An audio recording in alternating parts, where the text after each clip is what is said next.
Hi, sorry. My name is Justin, and I was actually supposed to be on this retreat, and I was supposed to give this talk, but I was called into work last minute, and I can't really say no, so I had to go in.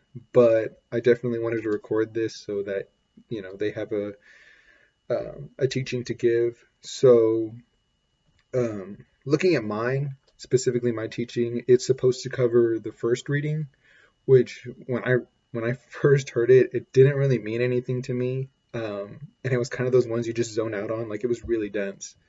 Like the words they used were from like some 100,000 whatever like years ago, and I don't know. Like it just kind of like flew over my head. So I ended up talking to some of my team members, and then I looked it up kind of myself. And what I got for it was kind of this idea of paving the way, and this idea of kind of what is promised or what Jesus promises us at the end of our lives.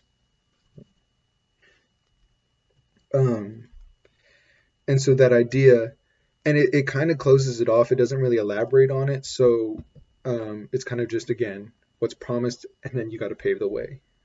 But what I think really complements that is the gospel specifically, and then the second reading. So while the first reading kind of just focuses on that one part of paving the way, the gospel kind of tells you what you should do or kind of gives you an example of how you can pave the way. Specifically, I look at kind of like the middle part of the gospel where it gives this description of John the Baptist. Um, and so you have this guy who, like, for all intents and purposes, like he's the cousin of Jesus. Like he's literally related to that man. Um, and then people kind of describe him as this Messiah, kind of himself. They kind of like put him up on this high pedestal, but the way that he kind of lives is kind of like dirty. He lives and kind of dresses kind of like a rat. Um, he, wears dead animal skins, camel hair, which I assume are pretty dirty. I mean, camels, they live in the deserts, and I can't imagine that clothes are too clean back then. And then he's literally eating bugs and honey, wild honey. So basically, just going out, finding something under a rock, and drinking whatever comes out of a tree. Um, but yeah, and so you just have this disconnect between like what you expect someone like that to do, someone as famous as him, and then what he actually lives like, and it just doesn't make sense. You see people today with the same type of fame or importance, and they're wearing suits, they're wearing expensive clothes and jewelry and whatever, driving around and all this stuff. But then you look back at John the Baptist, and it's definitely not what he's doing. Um, and I think that lesson kind of carries specifically to retreats. Um, when I got to my first retreat, I immediately closed off. Kind of that same expectation that people had. Like I expected these people to have nothing in common with me. Um, they obviously wanted to spend their time here for a day or a weekend or whatever it was, and that's not what I wanted to do. So there was clearly nothing I could learn from them or wanted to do for them. I expected them to just pray the rosaries on their free time, to get, crosses for gifts. I don't know, show up, whatever, look at churches for fun. Um, but what I learned kind of after going to a bunch of retreats and then learning on team is that if anything, you can relate more, I guess, to some of us because we definitely didn't do the right things. And it's definitely not that we sat here and we're just the best that we could be. In fact, for me personally, like I'm here because I made exactly the wrong mistakes. And so I try and gives talks or like I guess like this or help retreats so that I can help people not make the same mistakes that I did. I didn't do anything right. If anything, I'm a lot worse, not any better than anyone. Um, so like my kind of advice would be, I guess the retreat's kind of almost over, but it's like don't close off because I guess um, you think we didn't make any mistakes or that we're somehow better, we didn't do anything right. I promise y'all, like probably the most life experience because we did all the wrong things. Um, there are no expectations here. No one's a John the Baptist, and we definitely live like it. Um, and I think that lesson can also be carried further. So the idea that John recognizes his sins. He literally knows that people love him. He knows that he's related to a god or the god.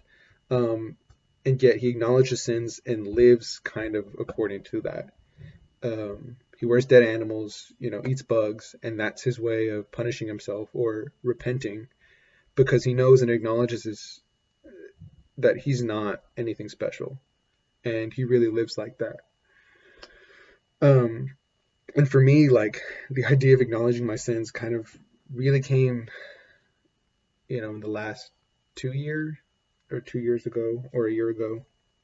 So I was in high school in like 2018, and so I had a girlfriend during that time, and I cheated on her.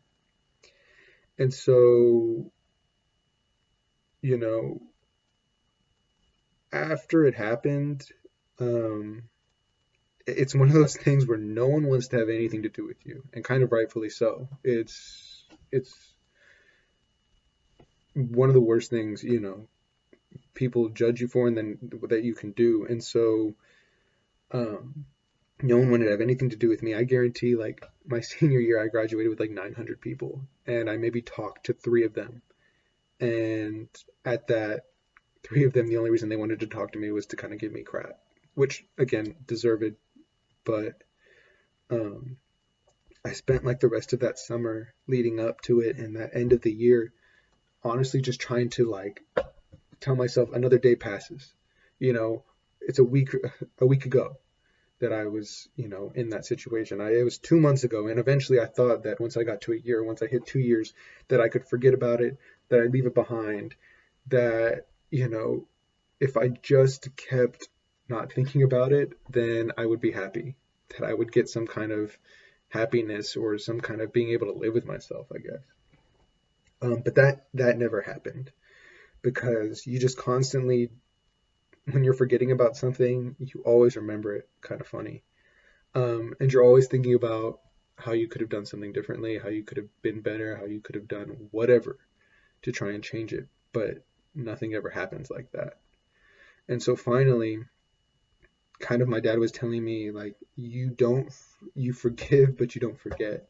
And so I was so focused on forgetting and hoping other people would too that I didn't even forgive either myself or anything that, I don't know.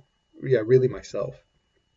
And so once I acknowledged what I had done, not that it was okay, if anything, it was horrible.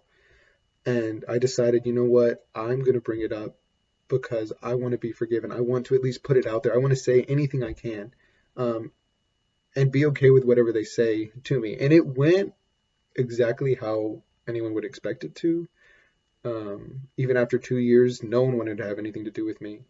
But once you acknowledge it, you're able to take it, know it's a part of you, but do something with that. It doesn't really hold you back. Um, and once you're okay knowing that, again, people who want to stick around will, you just, you be better. You can be better. Um, you know, the people who did stick around, and once you're okay with it and you realize that, what are you going to do now? Like, you go to college, you go to a trade school, you play sports, you do whatever. When you realize that once you acknowledge your sins, you can be so much happier. Everything just kind of fits into place. Um, and I think that that's one of the biggest things out there is to acknowledge what you've done, whether it's small, whether it's big, and whether it's even acknowledging what someone else does to you.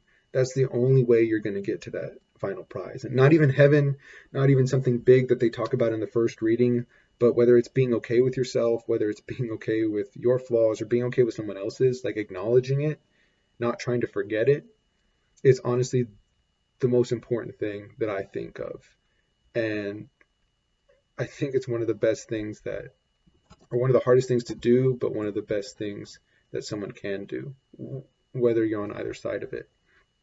Um, and now I know the only thing that came out of it is now I know that the people here, the people who want to talk to me, know what I am, or maybe I guess now. um, and that they'll treat me how they want to treat me, and no one's pretending to be my friend. It's all out there, and anyone who doesn't want to be my friend doesn't have to be.